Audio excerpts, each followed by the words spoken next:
It is the morning of September 1st, 1715, and an eerie silence reigns over the Palace of Versailles near Paris.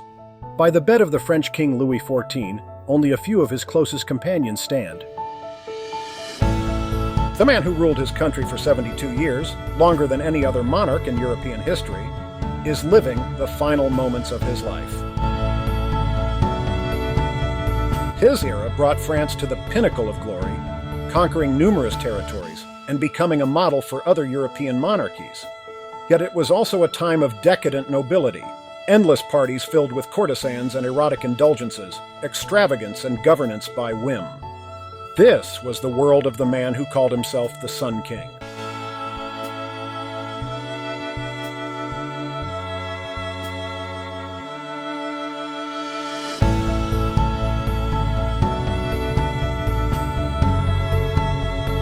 Louis XIV's path to the French throne began very early, but was far from straightforward. After his father, Louis XIII, passed away, the boy became king at the tender age of just 4. However, actual power lay in the hands of his mother, Anne of Austria, who served as regent.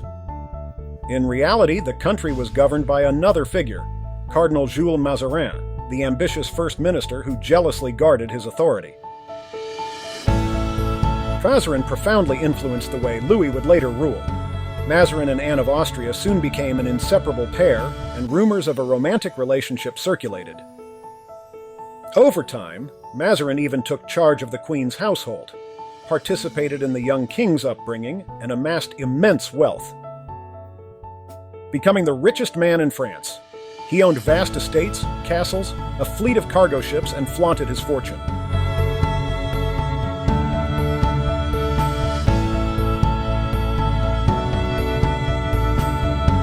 He wore gold-embroidered garments, used the most expensive perfumes, and collected art and jewels.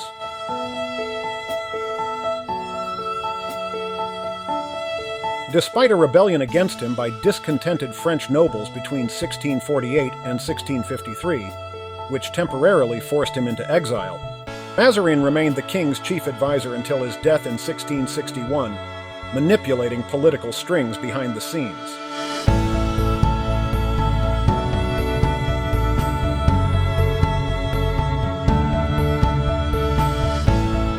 The official coronation of Louis XIV took place on June 7, 1654, at the Reims Cathedral. Just a year later, the 17-year-old king declared in Parliament his famous words, which would define his reign. L'État, c'est moi. I am the state. In the years that followed, Louis adhered firmly to this motto. He sidelined the traditional nobility, replacing them with loyal ministers and officials. He curtailed the rights of regions and cities, placing them under royal inspectors, accountable only to him. Similarly, he restructured the army, replacing all generals and building the largest military force on the continent. His 380,000 soldiers conducted campaigns across much of Europe, waging wars against the Netherlands, seizing parts of Luxembourg, and occupying Strasbourg. Yet the results of these military ventures were mixed, and criticism began to mount at home. Critics condemned the massive costs of the wars, the salaries of the bureaucratic apparatus, and the exorbitant expenses of royal representation.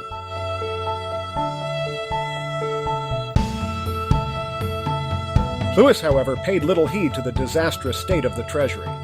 Instead, he decided to build an unparalleled residence for himself and his court.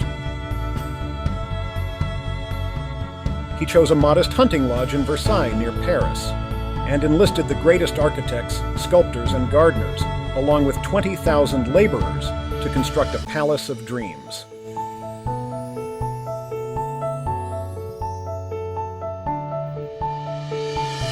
The transformation of Versailles took 50 years. The result was a palace with hundreds of rooms, adorned with gold and Venetian mirrors, filled with artistic treasures.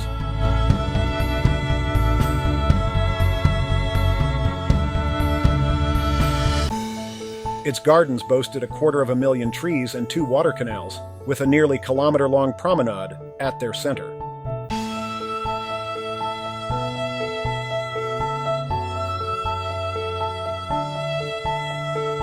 Yet the splendor of Versailles came with a dark side, its poor hygiene. There were no flush toilets, courtiers relieved themselves in chamber pots or portable commodes. Less important guests and staff had access to a few latrines, which were woefully inadequate. Many resorted to relieving themselves in the gardens, corridors, or staircases, creating a constant foul odor in the palace. The situation was worsened by the contemporary belief that bathing was harmful to health. Louis, despite owning a 3-meter-long bathtub, used it only for sexual escapades. He compensated for poor hygiene with strong perfumes. Nevertheless, Versailles became the heart of France, where Louis XIV made crucial political decisions and hosted over 5,000 courtiers. Here he held concerts and ballets. Louis himself was a skilled dancer in his youth. His role as Apollo in a 12-hour ballet earned him the nickname Sun King.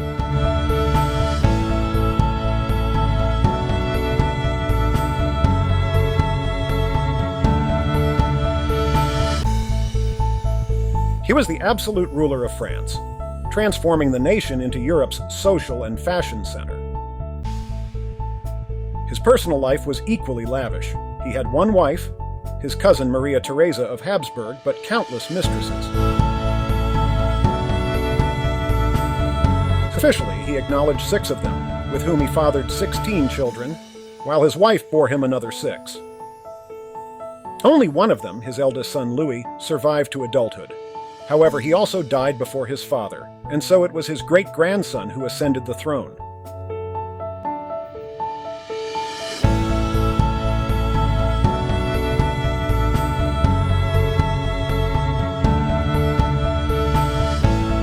Toward the end of Louis's reign, the grandeur of Versailles began to crumble.